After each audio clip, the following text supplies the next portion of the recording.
guys? It's your favorite federal informant. Listen, you guys, I am on vacation, but I wanted to pop in and talk about this thing that's going on. I know you guys heard about it. A lot of people have questions. I wanted to come and address it. If you guys don't know, Diddy told the defense in the prosecution that he wants them both to turn in. Similar cases like Diddy's. Okay. And by similar, it means you got convicted of one or two things of the Mann Act and you had no criminal priors. You know, a lot of the Diddy goons, the Diddy idiots were like, oh, did he gonna walk? He ain't even been doing jail time. To which I said, okay, stop. Stop. Okay. Diddy might have beat Rico, okay? And it was a crushing blow to victims, to women, to anybody that doesn't stand with abuse, right? Did he beat Rico? But there's more to that story, but let's stick on topic. And apparently the jury said, we don't care what happened with Jane and Cassie. Present, and no longer has a voice who will pursue justice for her accusation. You can do what you want. However, as of the taken against the one Diddy, thing that kept no coming expansion up that a lot of the of people investigation, overlooked was that he no isolation orders, was convicted on no two equipment major sex access, crimes. no suspension Mann of Act. attorney They are communication. major federal crimes. Okay? And I did some research. I talked to my legal people and I took notes. So, you know, whenever I take notes, this is going to be good. Okay? Now, what did the judge ask for? He asked for comparable case law or statistics on similar Mann convictions.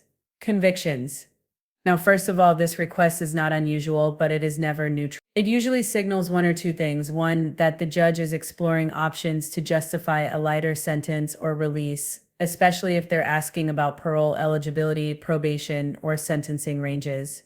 Two, the judge is building a case for why Diddy should not get leniency. By establishing how others were treated in similar cases, they could argue that letting Diddy off lightly would be inconsistent or unjustified. So the big question, all right, I'm actually being texted like Teza, so the big question is what context the judge asks us in. And the thing is, if we look at the Diddy case, this is where things get tricky. The judges already denied bail and called Diddy violent. He read him to filth. The judge was not happy, okay? And said his community ties made him more dangerous, not less. So it's going to be hard for Diddy to rebrand himself. The judge also has letters from multiple victims who explicitly said he's a threat and allegedly wielded violence as a means of control. Diddy has access, money, and potential leverage over witnesses, and the judges don't like to be made a fool of. And if Diddy walks and does something shady again, and I think he actually will do something shady again, it reflects directly on the court. And you guys listen, the verdict of the jury threw us for a loop. But the fact that the judge said all this in court, and deny bail, I mean, come on. I think we can put two together. This does not look like someone that's looking to cut Diddy a break. And him being able to walk straight with time served, baby, that's cutting Diddy a break. Okay? So why ask about the comparable Mann Act sentences? Okay. They said, listen, Tissa, there's three possible reasons. One, judicial cover. The judge might personally feel parole is risky, but is giving the appearance of objectivity by asking both sides for precedence. That way, no one can claim bias later. Now, he might be appealing his decision for when he sentences him. If Diddy's team appeals any eventual sentence, the judge can say, I reviewed the sentencing ranges and outcomes for similarly situated defendants under the Mann Act, and the sentence falls squarely within that range. Or the judge also might be testing boundaries. Maybe the judge is trying to find out how lenient or harsh they can go without being reversed. They could be considering probation in theory, but still leaning towards prison unless Diddy's team provides extraordinary mitigating evidence. Now let's talk about that mitigating evidence. Remember when I told you guys that Diddy's team, I believe, are trying to shut up any content creators that are still criminal with them? And they feel like if they shut down the content creators, then they can start on this rebrand. Think about it. You shut us up by July, August, September, and then you got a little bit of October to get this Mother Teresa Hail Mary that they think is going to wipe Diddy's record clean. Unfortunately, a lot of evidence that the jury wasn't shown, a lot of witness statements and affidavit that the jury didn't see. The judge is privy to all that, and all that is going into his decision. Okay? So again, I actually said, but do you really think there is any type of risk of Diddy walking with just parole? I said no, but I had to take it to the people that actually practice law, and they said, right now, Tissa, it is super low. And I'm like, okay, but why? Because y'all also said it was super low that he was going to beat the Rico charger. Well, that's not true. They said the Cassie charges were super low. They said, one, and no the longer Mann has a Act is a voice who serious will federal pursue charge, justice for her and even though accusation. it's sometimes used strategically As of the in Aiken civil or against Diddy, hybrid cases, no expansion of the judges take it very investigation, seriously no when paired with isolation violence orders, and pattern no behavior. equipment Judge access, Aaron, no when Diddy suspension of was attorney asking for bail, communication. said not only is he violent, but there is a pattern of violence. Public sentiment. They also will take this it slow because public sentiment and visibility are sky high, and the DOJ knows this is a credibility. Again, remember Maureen Comey said this is chilling for victims. It will have a chilling effect. And if the judge already said Diddy is violent and a threat and denied bail, and then suddenly letting him walk would make the judge look wildly inconsistent unless new facts came to light. So what do we think about the judge? This is just my personal take. I think the judge is doing due diligence checking to see if there's any legal wiggle room.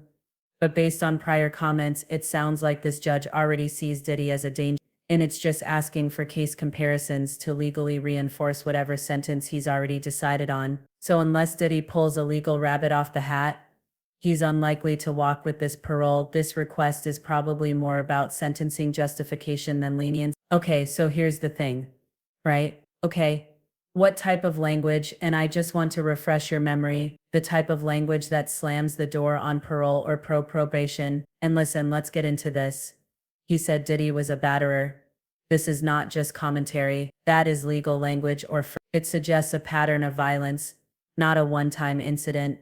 And the judge is accepting allegations as credible and may be treating them as established facts for purposes of sentencing or bail decision. And it undercuts any claim that did violent behavior is isolated, provoked, or misunderstood.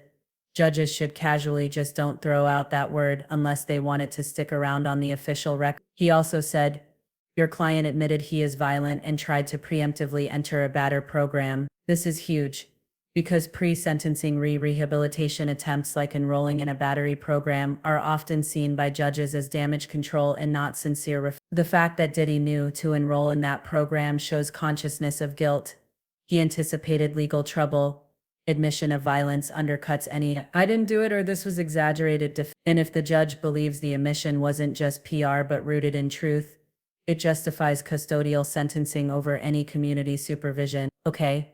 Now also the judge said this type of violence comes suddenly, quickly, and with no warning. That's a judicial finding of dangerousness. They said that the phrasing means that the judge believes that he is not in control of his violence and that his behavior escalates. It's impulsive and it's unpredictable. Judges use this language to justify detention, especially in bail or sentencing memos. It also implies that even if he's calmed down, he could explode at any moment, which is true, and we can't risk that in the community. That is a direct argument against probation. Now, when you hear all that, I have to ask you, does this sound like a judge that's gonna let Diddy walk? I mean, let's be serious. Even though I'm scared for the Diddy goons. What are they gonna do? Hold a visual, be standing outside with a boombox begging for him to be let out of jail. I can't wait to see this. They said. So again, I don't think it does, or actually absolutely not. If anything, a judge is building a sentencing record that says even if this man has money, power, and influence, he is violent, he is dangerous, and he is incapable of safely existing in the community. He tried to game the system with a batter program. He admitted what he did, and I'm not playing along. Again, Present, these statements and no make longer it has a legally and voice who will politically pursue almost justice for her impossible for the judge accusation. to grant parole without As of the massive Aiken backlash against or Diddy, risk. no If Diddy expansion of the reoffends or investigation, contacts a no victim isolation after orders, release, no it's on the- equipment access, This isn't a judge no looking for an suspension of attorney excuse to show communication. mercy. It's a judge locking in a narrative of violence, manipulation, and danger. Any future sentencing or probation denial can be backed by this exact language. So unless something drastic changes, probation or parole is extremely unlikely. You're watching a legal system slowly setting the foundation for a multi-year custodial sentence, or at the very, very least, strictly monitored. Okay, a strictly monitored movements. Again, listen, at the end of the day, I don't know. It is what it is. We are expecting that Diddy will actually do some jail time. I don't think that the judge is actually going to take the time and go through all this and make all these notes just to let him out on the public. Now, will did he really offend? That's a different subject. I 100% think he thinks he will, but you never know. Maybe in Mark Agnifilio's loving arms, he has found a new version of himself, cause we know that Mark is doing his best to uplift that man. Anyway, y'all let me know what you think in the comments. I'll talk to y'all later.